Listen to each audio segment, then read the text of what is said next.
सरकारी अस्पताल के बरामदे में 30 लाशें एक कतार में रखी हुई थीं। लाशें नहीं, उन्हें लाशें कहना गलत होगा, मगर उन्हें जिंदा भी नहीं कहा जा सकता था।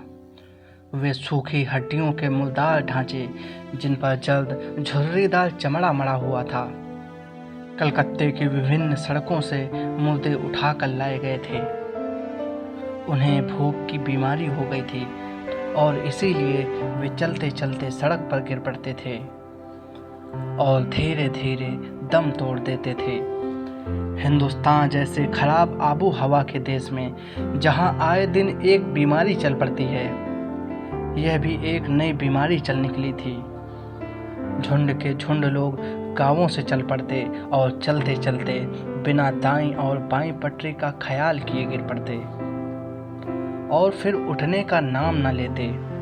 शासकों ने समझा यह सत्याग्रह का कोई नया तरीका है और कहने लगे कि मरने दो इन सबको। मेडिकल विभाग ने समझा यह मलेरिया की कोई नई किस्म है जो बंगाल के लिए साधारण बात है। लेकिन बीमारी बढ़ती गई जब सड़कों पर पड़ी हुई लाशों की वजह से मारवाड़ियों की मोटरें, दफ्तर की बसें और फौज की लारियों के आने जाने में रुकावट होने लगी, तो हमारी मेहरबान सरकार को फिक्र हुई और इसीलिए वे 30 भूखमरे सरकारी अस्पताल में जांच के लिए लाए गए और सावधानी से बरामदों में नरम और सीले हुए पक्के फर्शों पर लिटा दिए गए। डॉक्टर परेशान थे, नर्सें परेशान थीं। यह भी क्या बीमारी है और एकदम से 30 नए मरीज।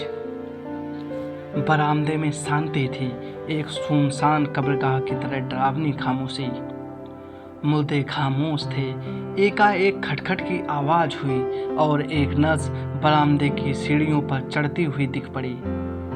चढ़ने में उसका मोजा नीचे खिसक गया और वह रुक रुक कर उसे ठीक करने लगी। उसके जूतों की खटखट शायद किसी भूखमरे के बेहया दिल से जा टकराई। भूखमरे ने करवट बदली। नर्स आगे बढ़ी और जब उसके पास से गुजरने लगी तो उसने बेबस निगाहें उठाकर नर्स की ओर देखा और बहुत प्रयत्न कर कर बोला, पानी चाहिए मुझे, पानी। नर्स पल भर को ठिठकी। कहाँ तक कोई काम करे, सुबह से पोशाक भी तो नहीं संभाल पाई हूँ। और वह यह कहते हुए आगे बढ़ गई। मरीज की प्यासी पसलियों से फिर दर्दनाक कराह उठी कि मुझे पानी चाहिए। नर्स ने कहा, मरने दो इसे, और बगल के कमरे में एक शीशे के सामने खड़े होकर गले में बंधे रुमाल की गांठ खोलने लगी। घुटती हुई आवाज़ फिर बोली, पानी, पानी चाहिए मुझे। वह अभागा मरीज भी अपनी जिंदगी और मौत की गांठ खोलने में व्यस्त था। नर्स परेशान थी, गांठ खुल ही नहीं रही थी। वह आदमी चुप हो गया। नर्स ने अपनी पोशाक ठीक की और चली गई। मरीज की कराह बंद न हुई। बगल की लाश में कुछ हरकत हुई और कंबल उठाकर एक बुढ़िया ने सर बाहर निकाला। उसके बाद वह उठी और कंकालों की तरह लड़खड़ाते हुए एक टीन के डिब्बे में पानी लाई और मरीज के मुंह से लगा दिया। वह अपनी दम तोड़ रहा था। पहला घूंट गले से उतरा मगर दूसरा घूंट हिचकी के कारण नीचे गिर गया। बुढ़िया ने क्षण भर मायूसी से मरीज की ओर देखा और उसके बाद चुपचाप कंबल के नीचे लुढ़क गई। इतने में नर्स डॉक्टर को साथ लेकर लौटी और प्यासे मरीज की ओर इशारा किया। डॉक्टर ने स्टेथोस्कोप लगाकर देखा। उस कमबख्त की प्यास हमेशा के लिए बुझ गई थी। डॉक्टर ने स्टेथोस्कोप हटाया और अजीब आवाज में कहा, खत्म हो गया है ये। फिर जेब से नोटबुक निकाली, घड़ी देखकर टाइम दर्ज किया और नर्स से पूछा, यह भुखमरा कहाँ से लाया गया था?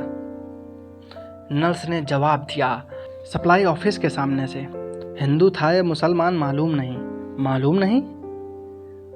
अच्छा, इसके बगल वाले मरीज से पूछो। नर्स ने बगल वाले मरीज को उठाया। वह नहीं उठा। डॉक्टर ने जूते से कंबल उलट दिया और डांट कर कहा, उठो उठो जल्दी से। बुढ़िया कांप कर उठ बैठी। डॉक्टर ने फिर पूछा, यह आदमी कौन था?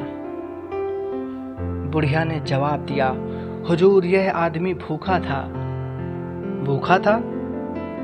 यह कौन पूछता है? ठीक से जवाब दो, डॉक्टर ने डांटा। देखो, यह सरकारी काम है, नर्स ने आहिस्ते से समझाया। सरकार ये नहीं पूछती कि यह आदमी भूखा था या प्यासा। सरकार यह पूछती है कि यह आदमी हिंदू था या मुसलमान। बोलो जल्दी से, बोलो, अस्पताल के रजिस्टर में दर्ज करना है। बुढ़िया बोली, मालूम नहीं हुजूर। डॉक्टर ने कहा, अच्छा उधर वाले मरीज से पूछो। उधर वाला मरीज कुछ बोला ही नहीं। नर्स ने डांट कर पूछा, तब भी उसने जवाब नहीं दिया, क्योंकि वह मर चुका था और मुर्दों को मजहब की पहचान नहीं होती, क्योंकि वे ईश्वर के समीप पहुंच जाते हैं। डॉक्टर एक और नया मुर्दा देखकर चिंतित हुआ। उसने स्टेथोस्कोप लेकर जांच करनी शुरू कर दी। लगभग 21 भूखमरे मर चुके थे। डॉक्टर ने अपने सहकारी को बुलाया और कहा, देखो, इन बचे हुए भूखमरों को एक एक तेज इंजेक्शन देकर निकाल दो, वरना ये भी मर जाएंगे। सहकारी ने उत्तर दिया, यदि यहाँ नहीं तो बाहर मर जाएंगे। बाहर मरने की परवाह नहीं, यहाँ मरेंगे तो सरकार की बदनामी होगी। और देखो, अखबार को रिपोर्ट दो कि कुल 7 आदमी की मौत हुई है, बाकी यहाँ लाने के पहले ही मर चुके थे, समझे? और थोड़ी देर बाद बाकी भूखमरे निकाल दिए गए। बुढ़िया बेहद कमजोर थी। वह 5 कदम चली और बैठ गई। पेट में जब भूख आंतों को मरोड़ने लगी, तब वह फिर उठी और किसी तरह घसीटती हुई आगे बढ़ी। बगल में एक साबुन की कंपनी थी, जिसके दरवाजे पर एक मोटा पंजाबी दरबान बैठा था। बुढ़िया उसके सामने गई और हाथ फैला दिए, लेकिन कुछ बोल ना पाई। गले में आत्मसम्मान आकर रुंध गया। पंजाबी ने देखा और एक क्रूर हंसी हंसकर बोला, चल चल आगे बढ़। अगर तो जवान होती तो इज्जत बेचने पर शायद 8-10 पैसे मिल भी जाते। अब किस बिरते पर भीख मांगने आई है? चल हट। बुढ़िया की झुर्रीदार पलकों में 2 बेहया आंसू छलक गए। वह चलने को मुड़ी कि पंजाबी फिर बोला, तुझे खैरात चाहिए? यहाँ खैरात की कमी नहीं। हिंदुस्तानी तो अपने बाप के मरने पर खैरात करते हैं, फिर जिंदा लाशों के लिए क्यों ना खैरात करेंगे? उधर जा, वहाँ सेठों ने ढाबा खोल रखा है। बुढ़िया उधर की ओर चली। भोजनालय के द्वार पर बेहद भीड़ थी। हड्डियों के अनगिनत कंकाल प्रेतों की भांति सूखे हाथ फैलाकर बैठे थे। उबले हुए ज्वार की महक हवा में फैल रही थी।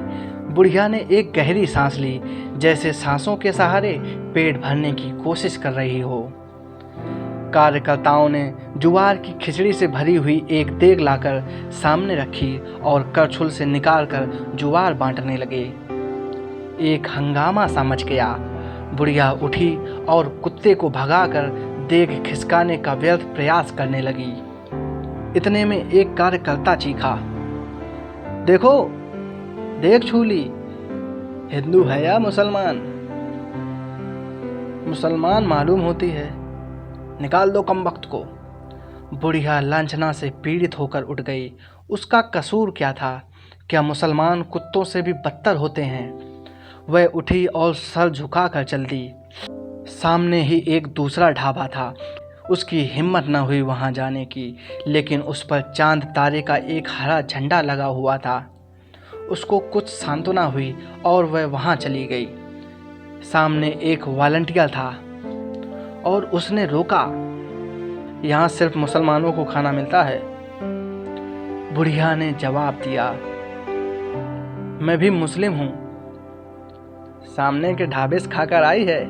काफिर है, साफ काफिर है, शक्ल से नहीं देखते। इतने में दूसरा वॉलंटियर बोला, भाग भाग यहाँ से, यहाँ काफिरों की गुजर नहीं, चल हट। बुढ़िया का चेहरा तमतमा गया और चीख कर बोली, खुदा के बंदों, अल्लाह ने अनाज के दानों पर मजहब की छाप लगाकर नहीं भेजा है। तुम्हारी ओछी बात सुनकर मुझे अपने मुसलमान होने में शर्म आती है। इतने में एक बोला, पागल है पागल, भूख से दिमाग खराब हो गया है। अल्लाह काफिरों को ऐसी ही सजा देता है। बुढ़िया कहती ही गई, तुम काफिरों को खाना नहीं देते? मत दो, मत दो कमबख्तों, मत दो। वह धरती अभी कहीं नहीं गई जिसने हम सबको बिना मजहब के ख्याल के पैदा किया है। तुम्हारा अनाज लेने के बजाय उस धरती पर मर जाना मैं ज़्यादा पसंद करूंगी। खुदा तुम्हारा भला करे। और वह हाँफती हुई एक ओर चली गई। दूसरे दिन कलकत्ता के एक प्रमुख दैनिक में छपा था, बंगाल के इस अकाल में समस्त भारत प्रांत और धर्म का भेदभाव भुलाकर सहायता कर रहा है। मारवाड़ियों और इस्पाहानियों दोनों ने सार्वजनिक भोजनालय खोले हैं। इस संबंध में हम सरकारी अस्पतालों की मूल्यवान सहायता भी नहीं भुला सकते।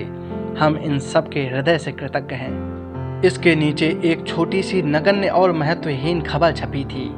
यद्यपि सरकारी अस्पतालों के कार्य से भुखमरों की संख्या में भारी कमी है, फिर भी अभी मौतें बराबर हो रही हैं। मुस्लिम ढाबे के नज़दीक एक बुढ़िया की लाश पाई गई है, जो ठीक वक्त से अस्पताल न पहुंच पाने के कारण मर गई। यह नहीं समझ में आता कि लाश जलाई जाए या दफनाई जाए, क्योंकि यह पहचान नहीं हो पाई है कि बुढ़िया हिंदू थी या फिर मुसलमान।